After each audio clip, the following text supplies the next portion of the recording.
Essstörungen bei jungen Menschen und er hat sich näher befasst mit dem besonderen Verhältnis bei Gewaltverbrechen zwischen Täter und Opfer. Er ist aber nicht nur TV-Dokumentarfilmer, sondern er ist auch TV-Moderator, natürlich preisgekrönt. Er ist gewesen Reporter, Produzent, Regisseur und Herausgeber. Als ich seine Biografie gelesen habe, habe ich gedacht, Mensch, der kann ja alles.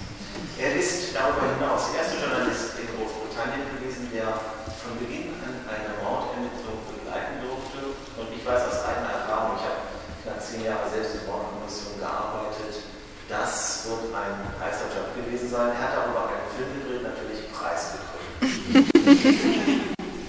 Michael Morley hat auch sehr engen Kontakt mit den Profilern des nordamerikanischen FBI. Er hat dort sehr viel über die Arbeit dieser außergewöhnlichen Menschen gelernt und er hat auch intensiven Kontakt zu Serienmördern bekommen. Er hat etwa ein Dutzend dieser persönlich gesprochen und interviewt und er hat mir versichert, dass er eine ganze Menge über das Fühlen und Denken von Serienmördern gelernt hat. Ich hoffe, er nutzt das nur für seine literarischen Arbeiten.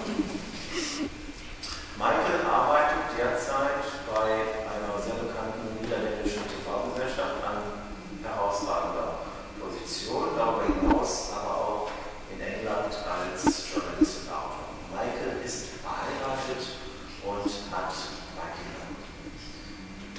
Ich wollte noch wenigstens 3 Sätze zu mir sagen. Ich erforsche das Feld. Sie werden sich wahrscheinlich fragen, warum ist der Klinik jetzt hier? Ich erforsche seit jetzt 15 Jahren das Gewaltphänomen des Serienmordes. Ich habe mit mehr als 50 solcher Täter längere Gespräche geführt über Jahre hinweg Kontakt gehalten. Ich habe eine ganze Reihe von Büchern zu diesem Thema geschrieben und ich muss sagen, anfangs habe ich gedacht, das ist ein Thema, das machst du vielleicht 4, 5 Jahre, jetzt sind es 15 und ich befürchte, bei all dem, was ich da mache und auch tut, es wird eine Lebensaufgabe werden. Gedanken kehrt er zu jener wundervollen Begegnung zurück, die auf den Tag genau vor 20 Jahren stattfand. Sugar war etwas ganz Besonderes. Sie war die Erste, die er entführt hat, die Erste, die er umgebracht hat. Jack King's nightmare catapulted him from his sleep. He sat bolt upright in bed, and despite being breathless and disorientated, instinctively he grabbed for his holstered gun. Only there was no gun, and there hadn't been one since he quit his job as an FBI profiler more than 3 years ago. "Are you okay?" grunted his wife Nancy, barely awake, but these days fully accustomed to Jack's nightly cycle of bad dreams. So, Michael, I think we should have now a severe interrogation. You laugh. You're a policeman. I know the consequences. Are you a little bit frightened? No, I went beyond frightened 20 minutes ago. Okay. This is the first time I've ever read anything of mine in public, so thank you for bearing with me. Thank you for giving me You spoke to several serial murderers in prison. What were the most exciting or depressing experiences you had? Well, it's very different both sides of the Atlantic. I'll tell you a slightly funny little story. When I was trying to interview one of Britain's more notorious serial killers, a man called Dennis Nilsen, who'd killed at least 16, maybe more than 20 other men, I had to go through a very, very long process of applying to the prison, applying to the British government, getting his consent, and even then it was turned down several times. And it took about 6 or 9 months of work to finally be in a position where I could put a camera in front of him with another psychiatrist and ask some questions. And then I wanted also to interview a man called Edmund Emil Kemper, who some of you may know. And Ed Kemper is an American serial killer who killed a lot of female students. He had a very high IQ, and he was one of the first people interviewed by the FBI when they started the behavioral science unit at Quantico. And I found out through some research that Kemper was at a prison called Vacaville. So sort of stayed up half the night, and I rang Vacaville, and somebody answered the phone and said, "Hello?" I said, "Hi, I'm trying to call from England and want to speak to Ed Kemper. I'm making a television documentary." "Hang on." So I get put through to another caller. I said, "Hello, I'm Mike Morley. I'm trying to get hold of Ed Kemper." "Hang on." So this goes on 4 times. Finally, "Hello?" I said, "Hello, I'm trying to get hold of, this is Ed Kemper." And I'm completely unprepared for the interview because I thought it'd be another 9 months. And we talked for about 10 minutes, and he said, "Yeah, I just don't do that kind of shit anymore." I said, "Oh, that's a pity, but thank you." And I was just totally unprepared, and I kind of blew it. But the FBI has been trying to talk to a man called Robert Badella, and if you Google Robert Badella, he's a very interesting character. And Badella had refused to be interviewed by them, and they said, "Look, if you can interview this guy, we'll help you with the questions, and we'd love to have the material because he's one that got away." Badella was fascinating because he was a businessman, and he ran 3 separate businesses. He was also the head of the Neighborhood Watch. He had an IQ of 150, and he was a very funny, very nice guy, or at least that's what the community thought. Unfortunately, his hobby was kidnapping other men and torturing them to death. And he did this in such a way that by the time he'd had a victim for about a month, he didn't need to use restraints. They were so terrified of what he would do to them, he could go to work and he could leave the victims in the house and they wouldn't even try and escape. So the advice that the FBI gave to me was that if I wrote to him as another man, because I am, that's what I'm a man, he wouldn't answer my mail. So for about 8 weeks, I was actually a woman. And boy, you have a great time, I have to tell you. But I was a woman called Jill Kirby, and I had a lot of email correspondences and proper letters sent to Badella of him believing that I was a woman. And it was only when I arrived there with a film crew and I explained to him that a member of Jill's family had died and she couldn't be there, that he put up with me being a man. And of course, you know, the things that they tell you, some of the things they tell you are just designed to shock you and to make them feel good. And then when you get down to what they really do and why they do it, then it shakes your soul. It's really quite disturbing stuff.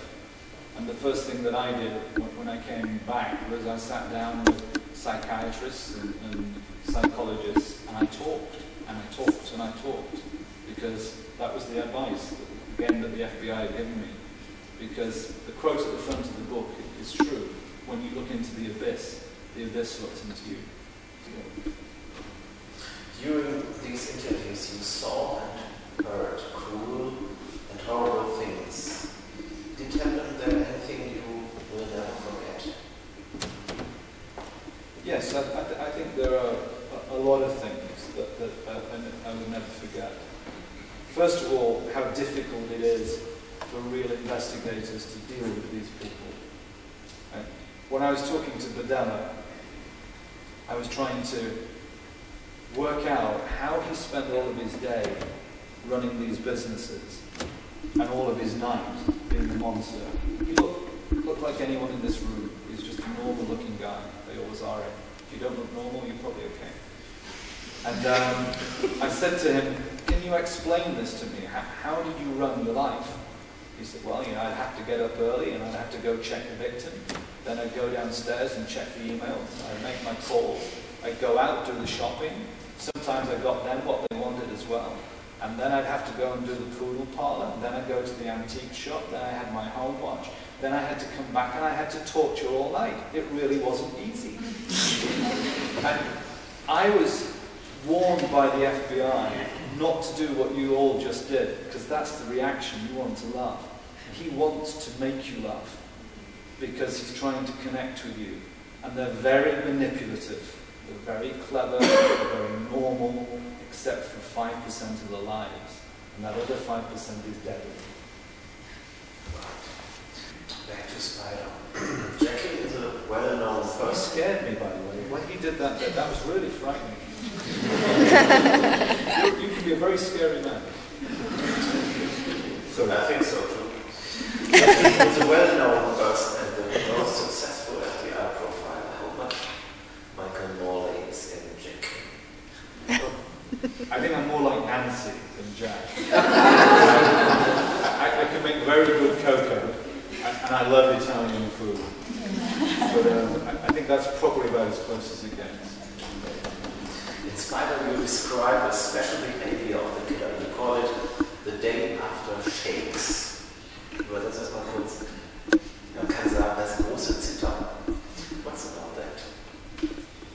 Well, if you talk to psychologists and the psychiatrists who are involved in this field of work, they look at the experience that a killer goes through. And there's a sort of anxiety curve and an excitement curve. And what happens is, at the moment that they've committed the offence, that is almost an orgasmic moment for them. That's the real pinnacle of their excitement. But it's also the height of the anxiety, because that's the point that they know they're most likely to get caught. So it's a bit like having a car accident. If you have a car accident and you get out, you think, wow, I'm all right. The thing's dented, but whoa, I'm all right. And then, slightly afterwards, you get the trembles and you get the shakes. It's because your body is full of adrenaline, and your mind is full of adrenaline, and you start to come down on it. And that principally is what the day after shakes are, because they're listening to every bulletin, and they're fearing that knock on the door. Now, interestingly, the curve then goes like that, because the anxiety falls, and they sort of feel satisfied that they got away with it. They feel satisfied that they committed the killing, and that urge to kill is gone. But as time goes on, then the desire to kill again goes up, and they grow more and more confident. And as you know, when you get into a serial murder, the gap between the later victims gets shorter and shorter. And that's because this anxiety gap here, this satisfaction gap, becomes shorter and shorter. And because everything gets shorter, in the latter killings, that's why they're more prone to make mistakes. Now to Donna. What does your wife think about Spider? Isn't she a little bit surprised if lovely and smart Michael fantasizes about murder? No, she has a gun. so she's absolutely fine with it. And she sleeps in another house and has nighttime goggles. So we have a good relationship. In one of your interviews, I have read you said your wife Donna fell in love with you. I lied about that. Especially because you were so tricky. Michael, what's I about your big trick? You know in English that means something else. I'm not quite sure what you read, Stefan.